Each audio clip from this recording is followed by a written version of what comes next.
صباح الخير. اهلا بيكم في فيديو النهارده ان شاء الله هنعمل وصفه حلوه قوي بالبطاطس المسلوقه. اكيد كلنا اكلناها من ايد ست الحبايب، ماما او من جدتنا، بس دي اكله معروفه عنهم قوي. دي بطاطس وانا سايباها حاليا تتسلق كويس. تعالوا دلوقتي نكمل باقي الوصفه مع بعض. دي هنا بعد ما اتسلقت خالص بقت مسلوقه تمام. هنا بقى معايا بصلايه كبيره او بصلتين متوسطين حجمهم حلو، عشان هي بتحب البصل الاكله دي وكده يعني. فانا هشوح البصل لحد اما يحمر ياخد لون كده، بس لون خفيف برضو مش اللون الجامد قوي ده. انا هوريكم اللون بالظبط. ايوه كده، هو ده اللون اللي انا عايزه البصله تاخده. يا رب يكون واضح عندكم في الكاميرا.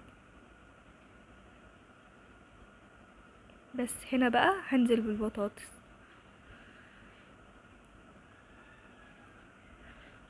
وهقلبهم مع بعض.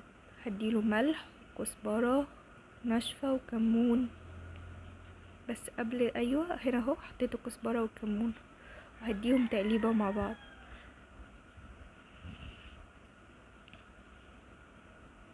انا مهرستش البطاطس، سايباها كده تبقى قطع شويه.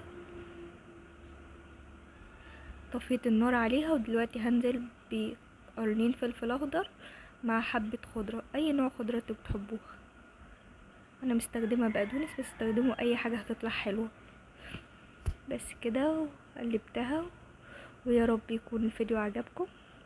لنهايه الفيديو بتاعنا، لو عجبكم الفيديو هنا حاولت ازينها بشرايح طماطم عشان يبقى شكلها حلو كده في التقديم. لو الفيديو عجبكم ما تنسوش اللايك والشير والسبسكرايب، ونتقابل في فيديو جديد ان شاء الله. مع السلامة.